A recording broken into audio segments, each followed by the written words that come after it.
Welcome to study 92। मैं अमरीश कुमार सिंह, आप सभी का स्वागत है हमारे यूट्यूब चैनल में। तो जैसा कि गाइस सभी लोग जानते हो कि क्लास 10th और 9th का जो है मैं शुरू से जो है अंत तक मैं पढ़ाने वाला हूँ। तो आज आप लोग के सामने एक नया लेसन यानी कि लेसन 1 रियल नंबर लेकर आया हूँ। रियल नंबर का सबसे पहले हम लोग इंट्रोडक्शन वीडियो जानेंगे, क्योंकि इंट्रोडक्शन वीडियो जानना हमारे लिए जरूरी है। क्यों जरूरी है? जब तक हम उसके बारे में अच्छे ढंग से जान नहीं पाएंगे तो शायद हम अच्छे ढंग से क्वेश्चन का सोल्यूशन जो है नहीं कर पाएंगे। तो चलते हैं हम वीडियो की ओर और शुरू करते हैं। सबसे मस्त ट्रिक, छोटा सा ट्रिक रहेगा आज का। तो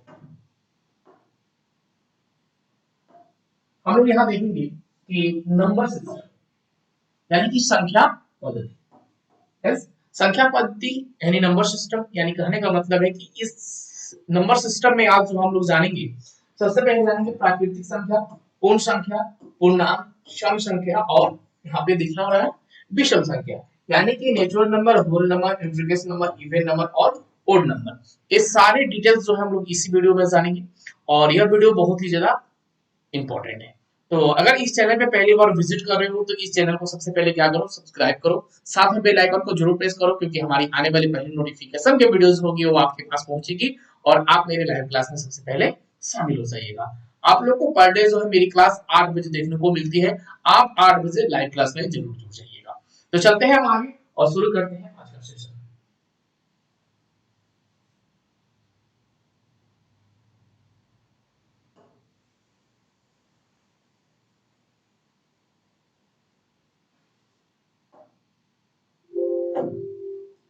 चलिए हम आगे यहाँ पे आज सबके सामने कि NCERT for class 10th mathematics, ठीक है, यह क्लास 10th के लिए है। तो क्लास 10th के बच्चे और 9th क्लास के बच्चे के लिए बहुत इंपॉर्टेंट है। तो सभी बच्चे जो है क्लास 8 और 9th के सभी लोग रेडी हो जाइए।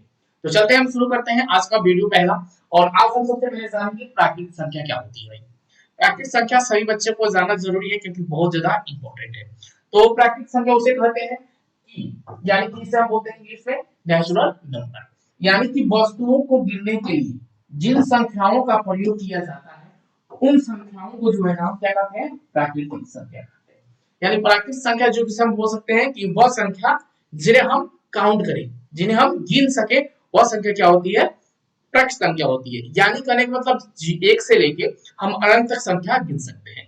जैसे कि सपोज मानिए कि इकाई, दहाई, सैकड़ा, हजार, 10,000, लाख, 10 लाख, करोड़, 10 करोड़, अरब, नील, ये संख्या होती है ना, पद्म, 10 पद्म, अरब, फरब, नब, नील, ये सब जितनी भी संख्या, यानी जितने आपके माइंड में संख्या आ जाए वह संख्या होती है क्या, प्राकृतिक संख्या। तो यहां तक आप बिल्कुल क्लियर होंगे कि प्राकृतिक संख्या क्या होगी। कि प्राकृतिक संख्या वो होती है कि गिनती के समय प्रयुक्त की गई संख्याओं को क्या कहते हैं, हम प्राकृतिक संख्या कहते हैं। और प्राकृतिक संख्या के बारे में आप सभी लोग जानते हो कि आपके मन में जो भी वाक्य, या सॉरी, आपके मन में जो भी संख्या अगर आ रही है वह संख्या होती है क्या, प्राकृतिक संख्या। जैसे कि ये मैंने यहाँ पे रखा है, देख सकते हो कि 1 से लेके 4 तक मैंने रखा है, 1 2 3 4, और डॉट डॉट जो है अनंत तक, यानी गिनती अनंत तक आप काउंट कर सकते हो। गिनती का लिमिट नहीं होता है कि कितने तक आप काउंट कर सकते हो, ठीक है। आगे हम देखेंगे सेकंड नंबर, पूर्ण संख्या। पूर्ण संख्या क्या होता है, यानी कि होल नंबर। बहुत सारे बच्चे जो है इसमें कंफ्यूज हो जाते हैं कि सर होल नंबर क्या होता है ना, यानी कि पूर्ण संख्या क्या होता है। तो पूर्ण संख्या यानी प्राकृतिक संख्याओं के परिवार में शून्य सम्मिलित करने से जो संख्याएं प्राप्त होती है उसे हम क्या कहते हैं, पूर्ण संख्या कहते हैं। पूर्ण संख्या समझ लिए होंगे कि प्राकृतिक संख्या के परिवार में क्या करना है, हमें शून्य शामिल कर देना है। यानी प्राकृतिक संख्या दिख रहा है, इसमें हमें क्या शामिल करना है, सिर्फ शून्य शामिल कर देना है, तो वह संख्या बन जाता है क्या, मेरा पूर्ण संख्या। यानी कि देखिए प्राकृतिक संख्या में हमने 1 से शुरू किया है, इसमें हमने 0 ऐड नहीं किया है। आप बिल्कुल ध्यान से देख सकते हो कि प्राकृतिक संख्या में जो है हमने 1 से शुरू किया है, यानी कि इसमें प्राकृतिक संख्या में 1 नहीं होता है, यहाँ 1 नहीं होता है प्राकृतिक संख्या में। और पूर्ण संख्या में 1 से शुरू करके हम क्या से शुरू करते हैं, इसमें 0 से शुरू करते हैं। 0 से कोई भी संख्या हम शुरू करते हैं तो वह संख्या मेरी बन जाती है क्या, पूर्ण संख्या। यानी कि पूर्ण संख्या वह बोलेंगे कि प्राकृतिक संख्याओं के परिवार में शून्य शामिल करने से जो संख्या बनती है उस सम संख्या को बोलते हैं पूर्ण संख्या। जैसे में मैंने रखा है 0 1 2 3 4 डॉट डॉट डॉट अनंत तक, ये भी संख्या जो है अनंत तक जा सकती है। अगर आप मेरा इंस्टाग्राम को फॉलो नहीं किए हो इंस्टाग्राम को, तो जाके मेरे इंस्टाग्राम को भी फॉलो कर लो, अमरीश 7591 ये मेरा आईडी नंबर है, और अमरीश सर्च करिएगा 7591। तो इंस्टाग्राम पे जो भी बच्चा अगर मेरे से जुड़ना चाहता है जाके इंस्टाग्राम में जुड़ सकता है। चलिए हम नेक्स्ट पेज पे चलते हैं। फिर अब यहाँ देखेंगे हम क्या, पूर्णांक। अब पूर्णांक क्या होता है भाई, अब पूर्णांक के बारे में हम लोग जानेंगे। इंटीग्रेशन नंबर यानी कि प्राकृतिक संख्याओं में शून्य एवं ऋणात्मक संख्याओं को भी सम्मिलित करने पर संख्या प्राप्त होती है, उन संख्या को हम क्या कहते हैं, पूर्णांक से कहते हैं। यानी सिंपल वे में आप इसे याद करने के लिए एक छोटा सा ट्रिक अपना सकते हैं कि पूर्ण सॉरी पूर्णांक क्या होती है कि पूर्णांक यानी कि प्राकृतिक संख्याओं और पूर्ण संख्या में, प्राकृतिक संख्या और पूर्ण संख्या के परिवार में जो है ना हम लोग ना क्या मिला देंगे, सिर्फ माइनस मिला देंगे, यानी कि ऋणात्मक यानी माइनस हम मिला देंगे, यानी कि प्राकृतिक संख्या और शून्य, प्राकृतिक संख्या और शून्य। यानी प्राकृतिक संख्या तो आप समझ रहे हो, एक से काउंट करते हैं, पूर्ण संख्या शुरू 0 से शुरू करते हैं, यानी प्राकृतिक संख्या और पूर्ण संख्या के परिवार में अगर हम माइनस मिला दें, अगर हम माइनस मिला दें तो वह संख्या बन जाती है क्या, मेरा पूर्णांक। सिंपल वे में आप याद कर सकते हो, रटिए मत, बात को समझिए। ये तो आप आराम से इसको रट जाइए, लेकिन बात को जब समझ लीजिएगा ना तो बिल्कुल आसान हो जाएगा। क्या, प्राकृतिक संख्या और पूर्ण संख्या के परिवार में जो है हम क्या मिला दें, सिर्फ माइनस मिला दे तो वह संख्या मेरा बन जाता है क्या, पूर्ण संख्या, पूर्णांक संख्या। यानी देखिए कि यहाँ 0 है, तो 0 जो है मेरा क्या है, यह क्या है, 0 मेरा पूर्ण संख्या है ना, यह पूर्ण संख्या है। और यहां से 1 2 3 ये क्या है, मेरा प्राकृतिक संख्या है। अब इसके परिवार में जो है हमें क्या मिलाना है, क्या मिलाना है बताइए, इसके परिवार में हमें क्या मिला देना, सिर्फ माइनस मिला देना है। तो -1 -2 और -3 ऐसे करके बहुत सारे संख्या हो सकता है, -4 -5, ठीक है, -6 -7 -8 से लेके कितने इधर भी जा सकते हो अनंत तक, इसमें भी कितना कहां तक जा सकते हो, अनंत तक जा सकते हो। यहाँ तो ऑलरेडी अनंत तक लिखा ही हुआ है, तो माइनस में भी जो है आप अनंत तक जा सकते हो और प्लस में जो है आप अनंत तक जा सकते हो। तो यह जो हुआ मेरा क्या हुआ, पूर्णांक संख्या हुआ। ओके, चलिए आगे हम देखेंगे पूर्णांक संख्या। ओ डबल आ गया ना, चलिए कोई दिक्कत नहीं है, हम आगे देख लेंगे, थोड़ा सा इसको मिसमैच करते हैं। यहाँ जो है पूर्णांक जगह संख्या की जगह पे यहाँ पे वास्तविक संख्या होना चाहिए, ठीक है, यहाँ बाई मिस्टेक हुआ है, वास्तविक संख्या। हाँ, वास्तविक संख्या परिमेय तथा अपरिमेय, परिमेय तथा अपरिमेय संख्याओं के सम्मिलित रूप को जो है क्या कहते हैं, वास्तविक संख्या कहते हैं। परिमेय संख्या होना चाहिए और अपरिमेय संख्या होना चाहिए, ठीक है, परिमेय संख्या और अपरिमेय संख्याओं के रूप को क्या कहते हैं, हम वास्तविक संख्या कहते हैं। जैसे कि लिए 860 प्लस √3 3 √5 etc, यानी कि परमेय भी संख्या होगी और अपरमेय भी संख्या होगी। अब आप लोग का यहाँ मन में ख्याल आता होगा सर परमेय संख्या किसे कहते हैं, अपरमेय संख्या किसे कहते हैं, तो परमेय संख्या भी बताया जाएगा और अपरमेय संख्या भी बताया जाएगा। बट आप लोग याद रखिएगा थोड़ा सा कि वास्तविक संख्या किसे कहते हैं, तो परिमेय तथा अपरिमेय संख्याओं के मेल को या सम्मिलित रूप को, मेल को सम्मिलित रूप को जो हम क्या कहते हैं, वास्तविक संख्या कहते हैं, यानी कि रियल नंबर कहते हैं, ठीक है। चलिए नेक्स्ट पे चलते हैं फिर।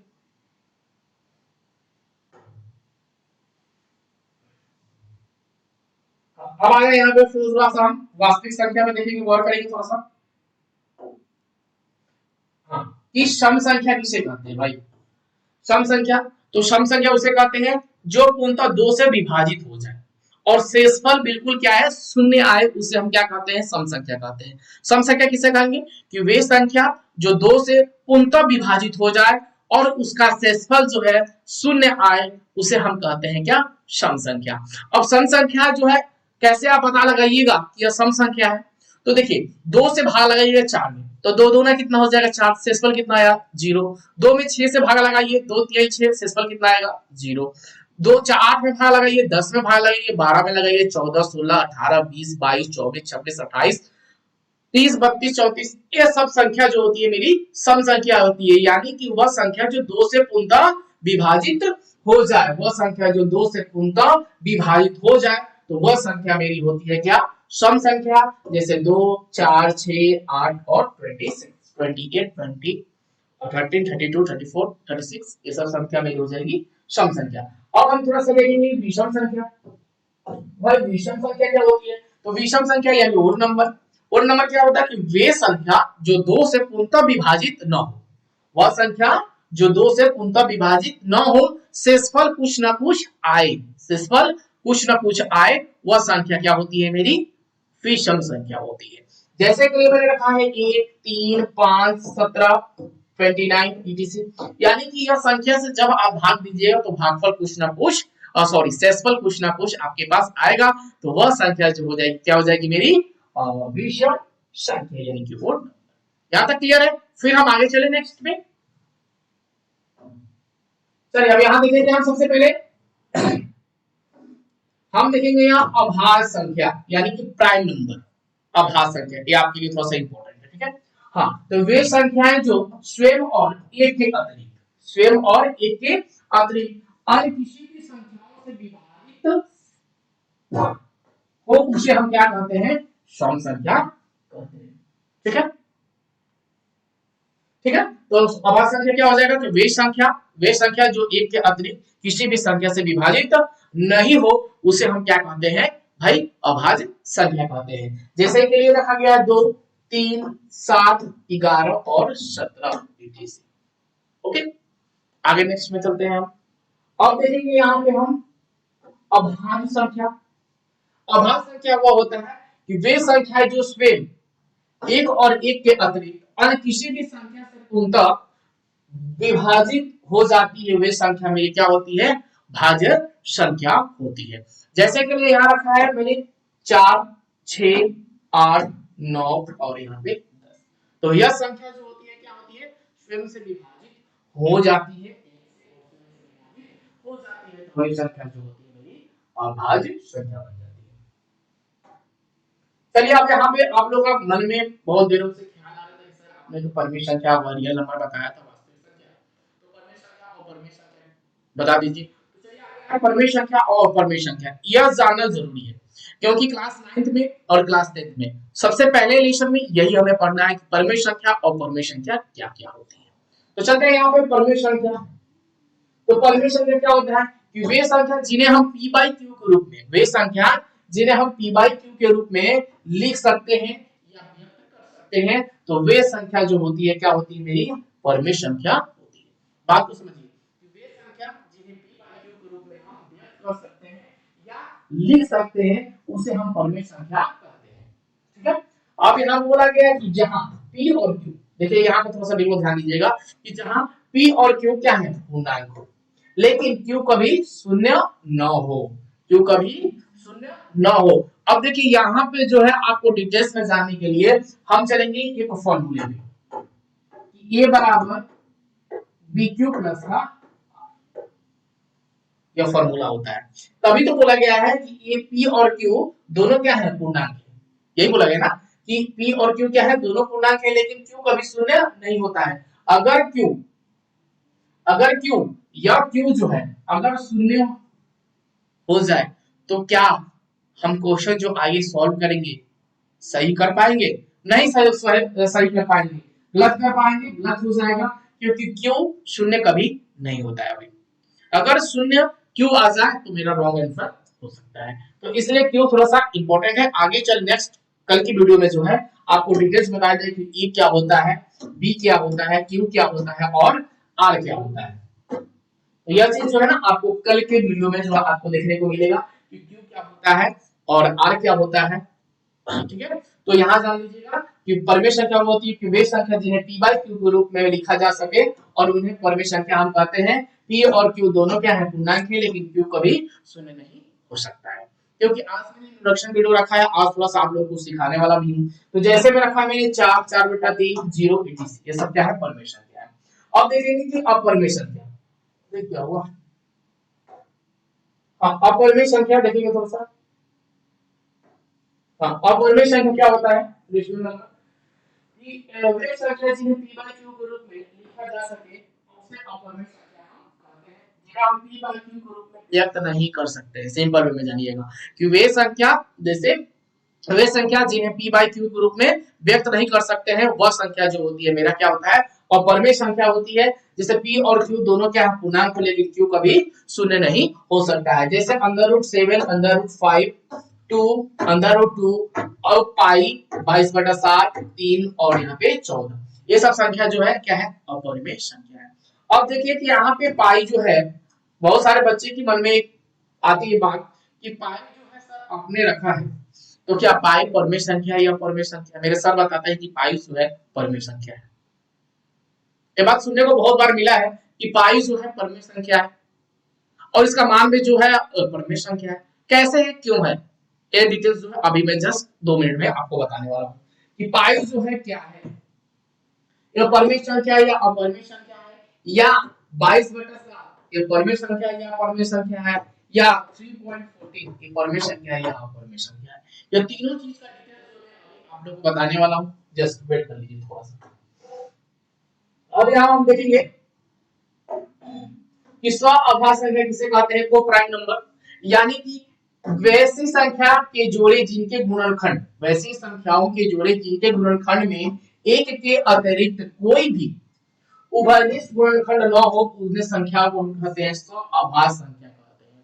स्व आभास संख्या किसे कहेंगे कि स्व आभास संख्या की ऐसी संख्याओं के जोड़े जिनके गुणनखंडों में एक के अतिरिक्त कोई भी उभयनिष्ठ संख्या जो है उभयनिष्ठ संख्या जो न हो उसे हम क्या कहते हैं भाई कि स्व आभास संख्या जो है हम उसे बोलते हैं। ओके, अब हम आगे देखेंगे। जैसे में ये 16 और यहाँ पे रखा गया है 21। अब देखेंगे युग्म आभास संख्या, ये आपसे कोई पूछ देता है स्व आभास संख्या किसे कहते हैं और स्व आभास संख्या किसे कहते हैं, थोड़ा सा दोनों में याद रखिएगा कि स्व आभास संख्या और यहाँ पर रखिएगा याद कि युग्म आभास संख्या। ठीक है, तो चलिए हम देखेंगे यहाँ पर कि ऐसी आभास संख्या है जिनके बीच का अंतर 2 हो। ये देखिए यहाँ पे दिया गया है आभास संख्या में कि गुणनखंड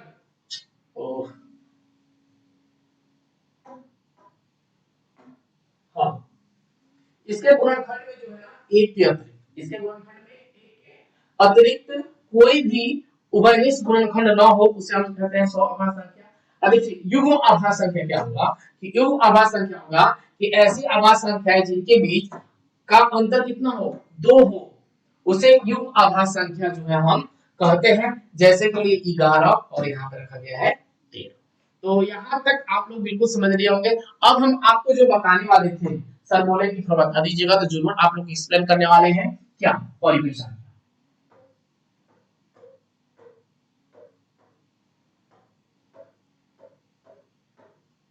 परिमेय संख्या, ठीक है, और एक था मेरा अपरिमेय संख्या।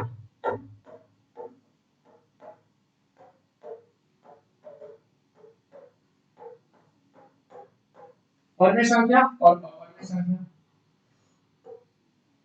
देखिए यहाँ पे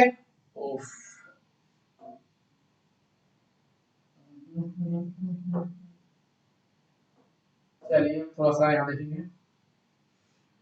आप लोगों से मैंने पूछा था ना पाई, पाई क्या परिमेय संख्या है या अपरिमेय संख्या है? पाई जो है क्या मेरा परिमेय संख्या है या अपरिमेय संख्या है? तो पाई मेरा हमेशा क्या होता है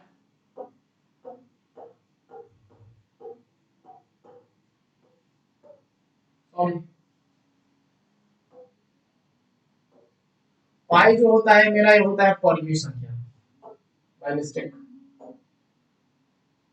पाई जो होता है मेरा होता है क्या परिमेय संख्या।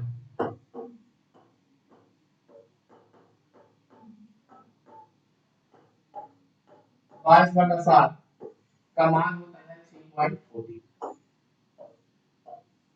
ठीक है, पाई का मान क्या होता है 22/7 यानी कि 3.40 होता है। देखिए दुनिया का मैं बोल रहा हूं दुनिया का जितना भी आपको सिंबल दिखे वह संख्या होता है मेरा परिमेय संख्या। पाई जो है सिर्फ पाई अगर आपसे क्वेश्चन एग्जाम में पूछ दे कि सॉरी पाई क्या है तो आप जवाब क्या दीजिएगा पाई, देखिए पाई का मैंने क्या दिया है यहाँ पे, सिंबल दिया है। पाई क्या है, तो बिना सोचे आपको क्या कर देना भाई, ये पर में डाल देना है। ठीक है, आपने क्लास 9th में, क्लास 10th में ओम पढ़ा होगा। ओम का सिंबल कैसा होता है, इस हिसाब से होता है ना ओम का सिंबल। अब पूछे, यह सिंबल दिखाकर पूछे कि क्या यह परमेय संख्या है या अपरमेय संख्या है, तो इसको आप भी जवाब में दीजिएगा क्या, परमेय संख्या है। क्यों, क्योंकि दुनिया का जितना भी सिंबल आपको दिखे ना, याद रखिएगा, दुनिया का जितना भी सिंबल अगर आपको दिखे, वह संख्या क्या होता है भाई, वह संख्या क्या होता है, वह संख्या, वह संख्या परमेय संख्या होती है। चलिए भाई, बहुत अच्छी बात है कि दुनिया का जितना भी सिंबल आपको देखे, वह संख्या क्या हो जाएगी, परमेय संख्या बन जाएगी। और उसका मान, और उसका मान जितना भी आपको दिखे वो संख्या होता है अपरमेय संख्या। अब देखिए कि यहाँ पे अपरमेय संख्या में क्यों लिखा, क्योंकि देखिए 22/7 का मान जो है एक्चुअली 3.40 नहीं होगा। क्यों नहीं होगा, तो चलिए हम 7 में 22 से भाग लगा के देखते हैं। तो 21 यहाँ पर से कितना मिला, पॉइंट कर रखेंगे, यहाँ 0 कर देते हैं। 7 एकम 7 एकम 7, कितना बचा 3, फिर हम 0 लेते हैं, 7 3 के 21 28 28 कर देते हैं, फिर यहाँ 2 0 बैठाएंगे, 7 2 14, कितना हो जाएगा 6 0 7 7 57 56 57 यह संख्या जो है नियंत्रण बढ़ती चली जाएगी, यह संख्या जो है नियंत्रण बढ़ती चली जाएगी, इसका एक्चुअल मान जो है नहीं आएगा। इसलिए जो है कि पाई का मान 22/7 और पॉइंट में लिखते हैं 3.40, यह जो संख्या हो जाएगी क्या होगी, मेरी अपरमेय संख्या होगी। वैसे बहुत सारे संख्या जो होती है वह ज्यादातर जिसका मान जो है निश्चित नहीं होता है, तो वह संख्या जो होती है वो मेरी कौन सी संख्या बन जाती है, अपरमेय संख्या बन जाती है। तो इस चीज को बिल्कुल आप याद रखिएगा कि दुनिया का जितना भी सिंबल अगर आपको दिखे वह संख्या होती है मेरी परमेय संख्या, और जितना भी आपको मान दिखे वो संख्या होता है मेरा क्या, अपरमेय संख्या। ओके, अब चलते हैं हम आगे नेक्स्ट पे, और आज आप लोगों को सिखा देते हैं पहले एलसीएम। एलसीएम आप सभी लोग जानते होंगे कि एलसीएम आप बहुत छोटे से क्लास में भी ऑलरेडी पढ़ते होंगे, और एलसीएम के बारे में बहुत अच्छे ढंग से जानते भी होंगे। और एलसीएम का फुल फॉर्म क्या होता है, आप लिख सकते हो लिस्ट कॉमन मल्टीप्लाई ना, लिस्ट कॉमन मल्टीप्लाई, यानी इसे हिंदी में हम बोलते हैं क्या, लघुत्तम समापवर्तक। मैं बोल रहा हूँ, लिख नहीं रहा हूँ, क्योंकि आप सभी लोग जानते होंगे, अच्छे ढंग से जानते हैं कि एलसीएम होता है लिस्ट कॉमन मल्टीप्लाई, या आप बोल सकते हो लोएस्ट कॉमन मल्टीप्लाई, या आप बोल सकते हो लघुत्तम समापवर्तक। ठीक है, तो चलते हैं लघुत्तम, यानी आपको बोल दिया जाए कि 24 का एलसीएम ले ले, और यहाँ पे मान लो कि किसका दे दे भाई, चलो यार हमें 30 का एलसीएम आपको फाइंड आउट करनी है, 24 और 30 का एलसीएम। तो आप इसको क्या लिखोगे, यहाँ पे सॉल्व 24 और यहाँ पे क्या कर दो 30, 2 से कर दो तो 12 दूना 24, 2 से कर दो 6, 2 से कर दो 3, अब 2 से 3 को भाग लगेगा नहीं, छोड़ देते हैं। 2 से यहाँ करते हैं कितना 15, अब 2 से 15 में भाग नहीं लगेगा तो कितना से करेंगे 3 से 15। अब देखो तीनों संख्या अलग अलग दिख रही है, तो लिख लेंगे हम क्या, एलसीएम इसका 24 इक्वल कितना है भाई, 2 इंटू 2 इंटू 2 इंटू, इसको मल्टीप्लाई करो, 2 दूना 4, 4 दूना 8, अब देगा 24, यानी इसका मान जो है कितना आ गया भाई 24। और उसी प्रकार कितना का निकालना हमें, 30 का निकालना है, तो 30 का निकाल सकते हैं कितना, 2 गुणे 3 गुणे का कितना है 5, तो 5 3 15, 15 दूना 30, इसका भी एलसीएम जो मेरा कितना आ गया 30, यानी यही मेरा हो जाएगा। तो इस प्रकार से जो है हम क्या निकाल सकते हैं, एलसीएम आराम से फाइंड आउट कर सकते हैं, बिल्कुल आसान है, अब इसमें ज्यादा दिक्कत वाली बात नहीं है। चलते हैं नेक्स्ट पे, और नेक्स्ट दिखाते हैं आप लोगों को कुछ। अब सबसे जो है इंपॉर्टेंट चीज जो हमें पढ़ना है, इंपॉर्टेंट पढ़ना है क्या, एचसीएफ, यही जो चीज हमें पढ़ना है एचसीएफ, और यही इंपॉर्टेंट है आपके लिए। और क्लास 9th और क्लास 10th में जो है हमें यही ज्यादातर रीड करना है एचसीएफ, और एचसीएफ जो हमें निकालना है किस विधि से, तो यूक्लिड विभाजन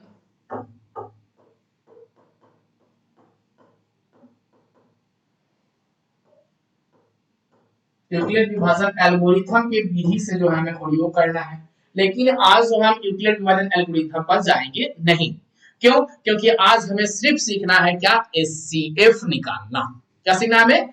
एचसीएफ निकालना ही हमें सीखना है। तो चलिए हम एचसीएफ निकालने के लिए सबसे पहले इसका एक प्रयोग कर ले, एचसीएफ हम निकाल लेते हैं 30 कॉमा यहां दे देते हैं हम।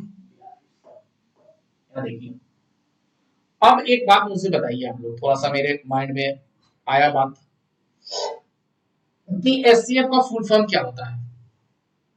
एचसीएफ का फुल फॉर्म क्या होता है?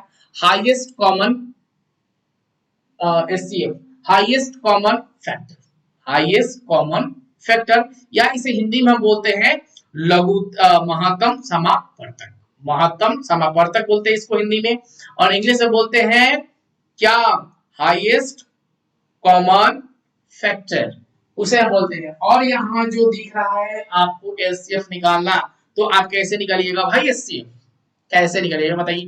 देखेंगे यहाँ पे 30 दिया गया संख्या, यहाँ पे 42 दी गई है, यानी 13 और 42 का एचसीएफ फाइंड आउट करना है। तो एक चीज अपने माइंड में हमेशा के लिए बैठा लीजिए कि एचसीएफ हम निकालते हैं कि छोटी संख्या में बड़ी संख्या से हम क्या करते हैं, भाग देते हैं। तो इसमें छोटी संख्या कितनी है भाई, 30 है, तो 30 में हमें कितना से भाग देना है, 42। हम जो है कल एक्सरसाइज करेंगे ना, तो उसमें आपको थोड़ा सा डिटेल्स में बताएंगे, बट यहाँ पे आप देख सकते हो कि 30 में हम कितने से भाग देंगे भाई, 42 से भाग देंगे। तो चलिए 30 से भाग देते हैं, तो 30 में 2 से करेंगे तो 30 दूना कितना हो जाएगा, 60 हो जाएगा, तो ज्यादा होगा। तो 30 से कम 30 क्यों ना, एक बार में हम चले और यहाँ पे हम लगाते हैं 30, इसको हम यहाँ पे लगा देंगे माइनस। देखो इस 12 में से यहाँ 42 में से 30 को घटाओगे तो ऑब्वियस है कितना आ जाएगा आपके पास, एक तो 2 है तो 2 आ जाएगा भाई, और 4 है तो 3 आ जाएगा। अब देखिए 12 में 30 से हम भाग लगा सकते हैं क्या, लगा सकते हैं, हाँ या ना, यस।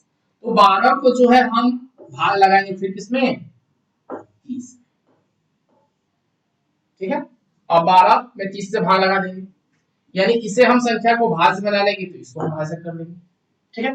तो 30 में 12 में 30 से करेंगे तो 12 दूना कितना हो जाएगा, 24। 24 से 30 में 24 को हटाएंगे तो 6 पर मेरा आ जाएगा कितना, 6।